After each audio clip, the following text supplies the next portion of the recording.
You know what really messes with my mind is the thought that in Charlie in the Chocolate Factory, you've got four grandparents just sitting in that bed for a long time, and the whole family is in poverty because the mom can't do anything except for care for them.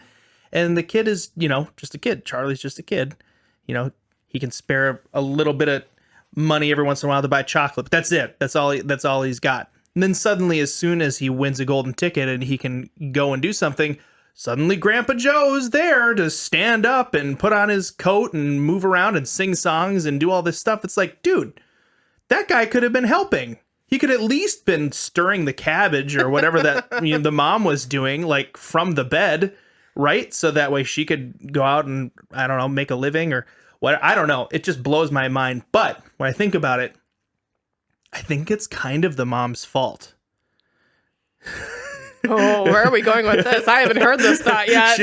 Okay. I mean, Grandpa Joe, he's clearly the villain in that movie. But there's a point where empathy can completely take over and rule your life. And you can tell that the mom cares about these grandparents, but to a point where she's actually enabling the problem rather than making it. Like, she could have said, listen, you guys can't move around, but you got arms. Okay. You're going to do some stuff with your arms. We have to make this family work. We're all starving to death. And I think a lot of organizations run into a similar problem where the leader of the organization starts empathy is a very important part of running an organization, but it starts to cause the organization to starve to death. The resources in that organization start to fade away.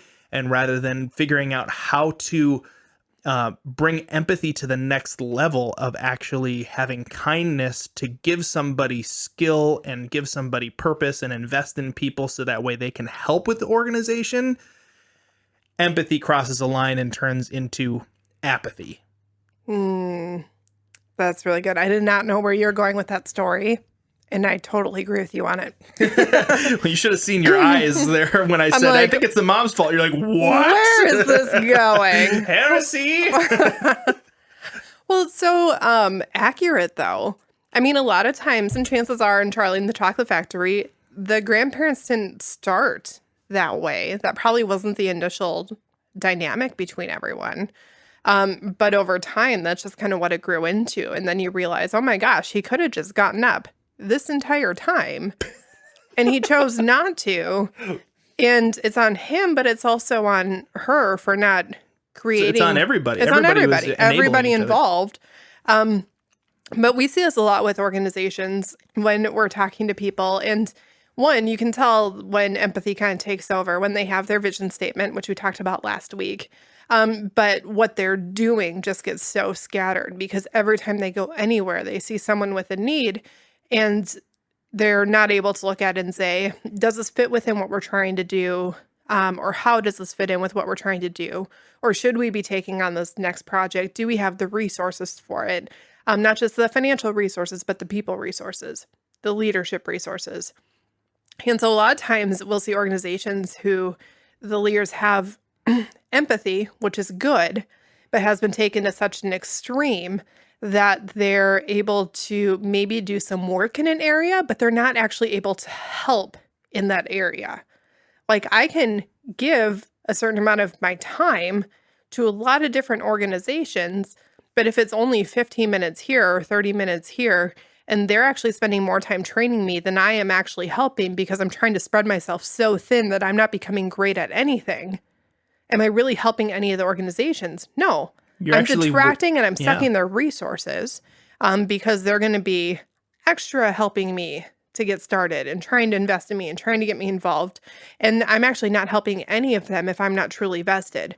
And that can happen from an organizational standpoint, trying to help way too many causes, way too many people, way too much going on, where you're giving something to a lot of people, but are you actually helping?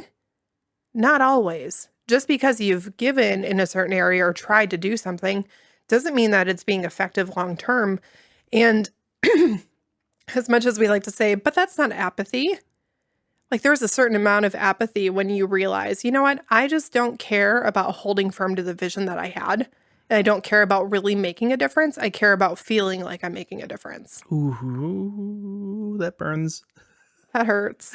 That hurts me. Sometimes I say stuff out loud on this and I'm like, oh, oh no. But I mean, it's very, very tempting to go do what feels good next instead of doing what is good next. Mm-hmm. Now, we kind of mentioned empathy is a really important piece of leadership. You have to be able to relate to people emotionally, see what's going on in their life. We've had conversations in podcast episodes where we talk about like how a lack of empathy can destroy an organization. But Lisa's pointing at herself like she's had to learn empathy. I've had to learn it. But today we're just focusing in on what happens when there's an overabundant amount. It's too much and you don't have any handles or reins on the empathy. Mm-hmm. If you're looking at this, sometimes you can say, how can this look or how can it not look? Now, when I say I have to learn empathy, I'm going to use a really practical example because I think some people either lean toward having way too much or they lean toward everything being transactional. And they're like, yeah, I see the issue, but if you just take these 3 steps, you wouldn't be there. So I don't know why we need to talk about it. So it's not that I don't have it, is that I've had to learn how to cultivate my ability to meet someone there and actually show that I care. Because I do care. But the way that I care is by wanting to help them get out of the situation. And so a lot of times I'll jump past it. But it's like if someone is going to a counselor. Ted and I have an awesome marriage counselor. But if we sat down one day and talked with her and said, hey, here's what we're working on. Here's what's going on. And she listened for an hour and then didn't give us any advice or any tools and just said, oh my gosh, I really feel for you. Oh my gosh, that is a thing. Oh my gosh, yeah. And then we ended the call. I'd be like, what did we just do? We just paid for that? We just paid for her to empathize with us and we are still in the same situation. That is not beneficial. Now, at the same time, if we went to her and said, all right, here's what we have going on. Here's what we're trying to figure out. And before we even finished talking, she assumed that she knew the issue. She assumed that she knew what was going on between us. And she assumed that she knew what the cause was. And she said, all right, here are 4 steps. Take these 4 things. See you later. Call's over in 5 minutes. And we're like, we had an hour scheduled and she didn't even care enough about us to make sure these were the right 4 steps. Right. And even if they were the right 4 steps, you feel almost like you don't matter in that kind of situation. It feels very transactional and like I'm not really a person. It's like you just want to be done talking to me. And so there's a certain level with counseling where we understand the willingness to listen, the willingness to understand, and then getting in there and giving the tools and the next steps and that advice so that, you care about them where they are, but you don't want them to stay where they are. You want to give them the tools to be able to move forward. The same thing is true in your nonprofit organizations. You have to be willing to have that empathy and to care about people and to meet them where they're at, while at the same time being willing to care enough about them that you don't join them where they are and allow them to stay there. Sometimes the nice thing to do is to just be like, it's okay. It'll be fine. But the kind thing to do is to actually give them the steps to start moving forward, even if they might be resistant to it because they just want to be able to talk. Now, let them talk, but also it's both and. So what I think about when we're having this conversation about how to empathize without letting it rule you, I think about our conversation that we had last week about vision. You have things in your organization that are guardrails to help empathy not take over in your organization. Your vision statement and your vision is actually one of those things. When you think about organizations that are going and helping orphans, for example, in third world countries, there are a lot more needs than just the ones that they're addressing, right? They might walk past a fully grown adult who is starving, but they have to say, no, I'm here to help the orphans. That their vision is actually a guardrail to help empathy not rule them. So if you're somebody who has a lot of empathy, you're going to need to allow your vision statement to actually control your gut instincts a little bit more, because if you're just making tiny little, like just helping everybody all the time, I'm sorry, but you're not really helping anybody. Mm-hmm. And, oh, you can go ahead. Keep going. All right. And this is something that really comes down to having that discipline and being willing to be disciplined. A lot of times as leaders of an organization, or maybe it's just you right now who's trying to get something started, you have to be willing to discipline yourself and to choose to do it. Being in charge doesn't mean you get to do all the things. In fact, the higher you get up in an organization, the more people that you have supporting it, and the more people that you're trying to impact, you actually have less and less freedom to just go and do whatever you want, because you have people who have bought into what you're trying to accomplish. Mm-hmm. And so when we're saying don't let empathy control you, we're not saying don't care about all the other people, but you have to have the self-control to say, nope, that's not my lane, while also being willing to strategically partner with other organizations who can then help those people. That way you can both do what you're both envisioned to do, that you both have the vision for, while at the same time you're not overstretching yourself and not actually able to truly help the people that you that you're seeing. You can, have people that you can partner with. And it's just such a crucial thing anytime that you're working for yourself or trying to get your organization going in a specific direction, is that you have to lead by having discipline first and foremost. And yeah, those guardrails are really, really, really important. Yeah, I heard it said that if you lack discipline, your future will find a way to discipline you. Mm-hmm. Like, you're going to get disciplined either way. And in the context of a nonprofit, where if you lack discipline and you're just empathizing everywhere with no constraint, what that's going to end up looking like is you don't have the funding that you need because you're not crystal clear enough on what you're trying to accomplish. You're going to be way lacking in the resources, because if you're empathizing everywhere, it's an insurmountable amount of resources you need to actually address all of those issues. And those things will eventually catch up to you. Mm-hmm. Like, it might not be right now. Maybe you've got that initial excitement and the thing that you said, this is our vision, is still paying off for people. But when they see eventually that this is scattershot and it's just basically hemorrhaging money into every possible cause that could exist, then it turns into a real problem. Yeah. If we look at it from our flywheel, if you are scattershot with everything that you're doing, you really don't have the metrics or the stories to be able to, right, be able to keep that going so that you can get more people on board. Because if you don't have the metrics, you can't measure what you're doing because you're doing so little, so many places. It's not to say the little doesn't matter, but if you're doing a little bit in 100 different places, you just won't have the metrics to be able to show that little bit made the difference, especially long term. Yeah, I mean, nobody wants to see a pie graph that has 1,000 slices. Oh, just like you don't want to go to a pizza and have them cut it into 50 slices, and now you're like, really? I get a tiny little 50, 1/50th of a pizza? Seriously? and I mean, really, that's what it comes down to. It takes humility to recognize this is going to be better served by somebody else. How do I find out how to partner? Partnering, oh my gosh, collaboration between nonprofits is something that needs to happen so much more. Imagine a city where there is an organization that is helping with orphans, and then there's another organization that's helping with medical help, and then there's another organization that's focusing on the adults and educating the adults, teaching them English or whatever, right? Like, that whole community, that city is going to become a hot spot of growth and health and success, and probably bleed out into the surrounding areas in a really, really good way to help that whole region do better. Mm-hmm. And so often either organization will go and just help one piece of it, or their empathy will completely rule them, and they'll try to help too much, and they can't really do it all. Mm-hmm. They don't have the knowledge or the resources or the expertise to pull it off. Yeah. Another area that empathy, I think, can sometimes rule you that we don't think about often is in the people that you're leading.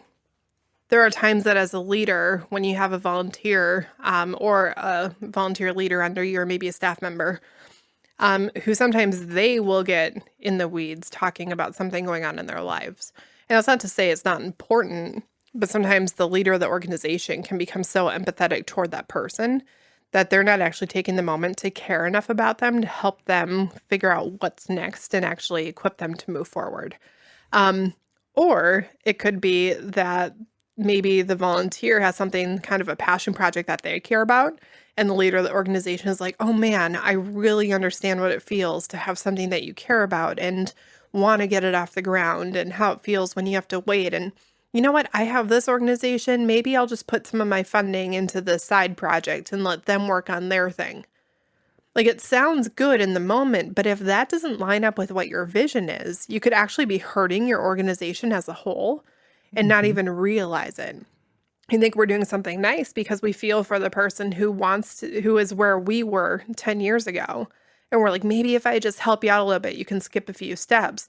But we can end up doing it in a way that actually hinders everything else that we're doing and starts to kind of deteriorate our own organization from the inside out, simply because we stepped away from what the vision is, or we stepped away from whatever that thing is. I think another way that empathy taking over plays out in a lot of organizations is when we get a skewed idea of what true empathy looks like. Like, we've kind of had this conversation too, but the difference between being nice and being kind. When you need to make an adjustment in how somebody is acting within the organization, whether it's a staff member or a volunteer, maybe they're not performing at a level that is like, listen, we have to be better than this. Sometimes people will think, well, empathy is being nice to this person. You know, in the context of church ministry, we use the word like grace all the time, right? Like, oh, we're just going to have grace with this person. But like, is it really having grace with someone if you let them fail in front of everybody and suck at their life? No, like, real grace is not letting them stay in a mess, right? Real grace is meeting them where they're at, giving them a hand and trying to help them move forward and move out of it. Same thing with empathy. Real empathy is meeting someone where they're at and saying like, hey, are you okay? You know, first address the person. Like, the reason they're bad at their job might be because they're just having a bad season in life. Maybe their dad has cancer. You don't know about it because you're leading the organization. You're not in the weeds all the time, right? So just addressing the person first and saying like, hey, how are you doing? Like, what's going on? And then taking that next step and saying, how do we pull you, like, help you move forward through this? That's real empathy. The other one is like a fake, gross, icky version of it that doesn't actually help the person or help the organization. It's, you know, it's Charlie's mom giving Grandpa Joe the cabbage stirring spoon. Was she cooking cabbage or was she doing laundry? I think she was doing laundry. I think she was doing the laundry. They totally could have done the laundry. At least stirred it while it was boiling. Like, there's stuff they could have helped with. One of my favorite things that we learned a long time ago that helped me a lot, because I have to be very conscious when I'm talking to someone, not just to jump ahead to the thing, especially because a lot of times they want to tell me their story and I just want to give them the answer. But that's not actually beneficial to them. The best thing is for me to listen to them and then have them come to their own conclusion and to their own answer. And sometimes for me, I have to figure out if they actually want help or if they want to stay in their situation. As much as we don't want to admit it, sometimes people want us to be empathetic for them or to them because they are totally content where they are. And they just want someone to talk to. And at some point, we need to be able to figure out, is this someone who wants to stay here or are they wanting to grow? And a long time ago, we were reading a book. I don't even remember the name of it. But they had a part about calling the question. And the question was, what would you like to have happen next? And I've used this a lot with people, not necessarily the exact question, but when I am talking with someone and they're saying, this is going on and this is going on and this is going on, I'm sitting there going, yeah, I hear you. That's really tough. That's really, especially nonprofit leaders. and we're talking to like, this is frustrating or this is hard or I'm not sure what to do here. It's like, I hear you, I hear you, I hear you. What would you like to have happen next? That has been so helpful for us in so Mm-hmm. many areas in life. What would you like to have happen next is so good because you've heard what they said, you've empathized with them, you met them on their level, and now you're helping them move to the next part, which is like a problem solving type of mindset. But it's not, you're not doing it in such a way that it feels like you don't care. Mm-hmm. Like you actually give them a chance to think through what do I want to have happen next? Because so many times people are venting, they're trying to just kind of like, they're emoting, you know? And when you ask that question, it's such a caring way to move it into a solutions mindset and allows them to answer it. And sometimes they say, oh gosh, I don't know. And then that can give you an opportunity to say something like, I have an idea, Mm-hmm. you know, and then you can throw things out there. But that is a really, really, really good tool. Calling the question, saying, wow, that's really tough, or wow, this seems like a tough situation.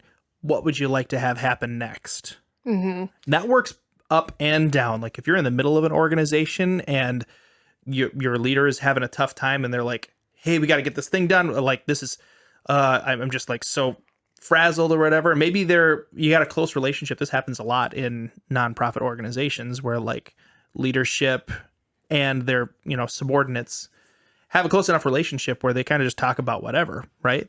Like if you're inside the organization, you're not the leader of the organization. Your leader might be venting to you. This is your opportunity to help them make some progress and just say like, wow, yeah, that's really, what would you like to have happen next? And sometimes that can pull them out of the funk that they're in and help them get back into a solutions mindset. Part of this is reminding the person that you're talking to that they have control over their lives, or at least over aspects of their lives. They have agency. Yeah, agency. That is huge. But then secondly, it helps you know what the next step is. I was talking to, or we were meeting with a leader one time and they were just kind of down talking and we asked the question and the answer that we got was, I think I want to be done. And we're like, oh, well, that's good to know because my advice would have been like, well, here are the couple staff positions that you're missing. Here's who you need to bring in. This job description doesn't make sense and they're not supporting you in the right way. More systems and org structures. As soon as they said that, it was like, oh, okay. So we're moving into transition. This is a very different conversation This now. is a very different conversation.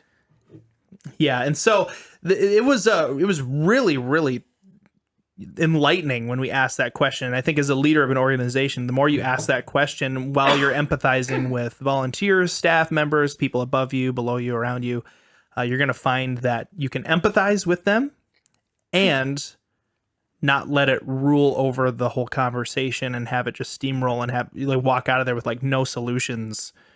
Yeah, it's also a great way to clarify very, very quickly if someone is looking for help and what type of help they're looking for. I've talked to people who are, just trying to figure it out and they can't get figured out. I'm like, what would you like to have happen next? They're like, you know what? I think I might need to go see my counselor again. It's like, okay, great. We know what the next step is. I am not the next step. Why don't you text me once you've called them and set up that appointment? Yep. I'll hold you accountable to that. Mm-hmm. Right? I'll care about you. I'll follow up. I'll ask how it went. But then I very clearly know I'm not the next person. If it's someone who I'm helping out with an organization and it's someone that we're trying to help and I'm like, what do you want to have happen next? They're like, you know what? I recognize that I need to get like this part of my life together. The organization helps. It's like, okay, great. Here is your next step. I can actually step in and direct them and kind of give them the couple next steps. The third option that happens, and if it happens, you need to find a way to be okay with it and set down the conversation, is if they say, I don't know, I'm kind of good. I don't want to change. I just want to keep talking about it. Or those make me want to. Yeah, it's really, really hard. Or like I've talked to org leaders who they're struggling with maybe their resources. And I say, well, okay, I hear you. What do you want to have happen next? They're like, well, I just want a few people to come and give me money. I'm like, okay, do you want to make any changes? No, I just think people should give me money. Okay. Note to self, that's where we're at right now. In those conversations where people are content to stay as they are and they just want the world around them to change, that can be very, very difficult, especially when you see how they could start making forward movement. That's really hard for me when someone has that kind of attitude because I'm like, I just want to help you. You have so much potential. But I You can can't do do so it for much, you. but I can't make you want it. And if someone doesn't want to change, that's just how it is.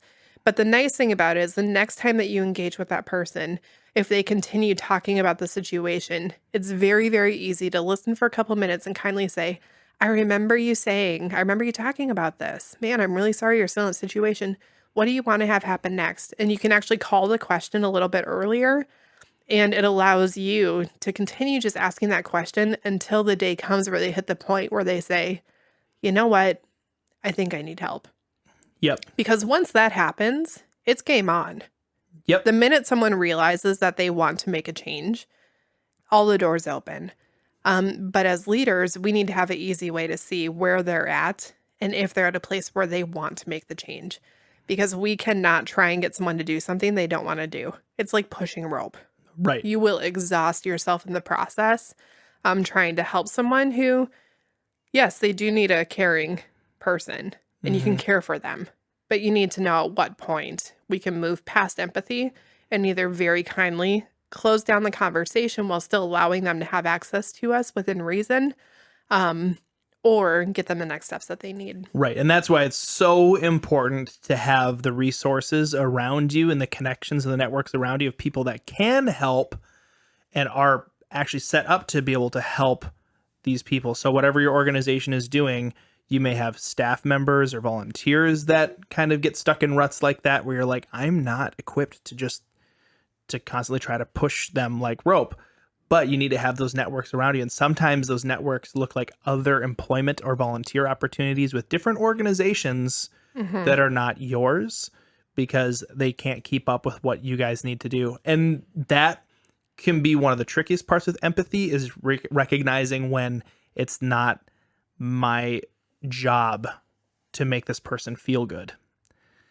Like we need to make sure that as an organization, we're able to still function. And in order to have real empathy, I need to think about empathy on the whole, not just for the people that work with us, volunteer or serve or are on staff with us, but also empathy for the people we're trying to help. And when those two lines cross and suddenly having empathy with the person you are leading starts to detract from how you can help the people that you're supposed to be helping according to your vision statement, that's when you got to learn how to kindly and empathetically move them out of the organization and have something for them to go to next. I'm going to give a quick example. It's not nonprofit related, but it'll kind of help you see what we're talking about. A while back, we took a trip, a random weekend getaway out of state. And I rented a place on Airbnb, and it was a great experience. We went down, but when we got there, something was goofy with the door, and we got it all figured out. But in the process, we learned that if something goofy hadn't happened, the place that we were renting wasn't really as secure as we thought it would be. And we were staying there with our kids, and it all ended up fine. It was really secure while we were there, but it was just kind of a goofy situation. And, Airbnb, you write a review. And it was hard for me, and I was talking to Ted about this because I'm someone who, when I have an issue, I like to handle it privately. I like to go to the person and say, hey, this is an issue. I'm not someone to post online first. I'm like, let's go see if we can get it taken care of. And if it resolves, then I'll post something that's like, hey, we had a slight issue, but they were fantastic to work with. But this was one of those things where I said, I feel like I'm not being kind because I'm posting about the issue. I said, but I have to be kind to every single family with kids who might be staying there, who think it's secure, but it's not really as safe as I would be comfortable with or that I was comfortable with as a mom. And so it was this weird situation where in the moment, it didn't feel kind to do, but I had to choose, am I going to handle this privately and maybe it doesn't get fixed because I can't check in to make sure the issue got fixed? Or am I going to address this to this massive other group of people? Like all of these people. And if they fix it, they can always comment under the review, here's what we did to address the situation, right? Mm-hmm. That makes sense. Like you're probably listening going, yeah, I'd probably write the review too. If something's not safe or secure, I'm going to want everyone to know because I don't want to see a news report where someone stayed at this place and something happened to one of their kids. I would feel terrible, like terrible. Mm-hmm. In our organizations, though, a lot of times we'll look at one person and yes, every single person matters, but we'll look at one of our volunteers who wants to go off one direction, have so much empathy for them that we don't even see that we're hurting all the people that we're actually called to help because we don't want to upset one person who has been with us for a couple of years. And it can be really, really hard to see. Sometimes you need an outside opinion to just call the question, be like, but what do you want to have happen next? Do you want to adjust your entire vision away from all the people that you feel like you're supposed to be helping in order to help this one person get their thing off the ground?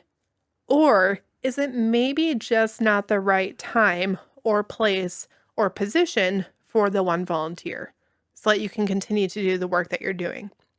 Sometimes kindness, there isn't always a way to be nice to every person involved, but there is a way to be kind to every person involved. And sometimes the kind thing to do is to realize that not everyone who says they want help actually wants help, and allowing those conversations to happen, because it's kind to let them know that you're not looking to just enable people to stay where they are, but you are happy to help them when they are ready.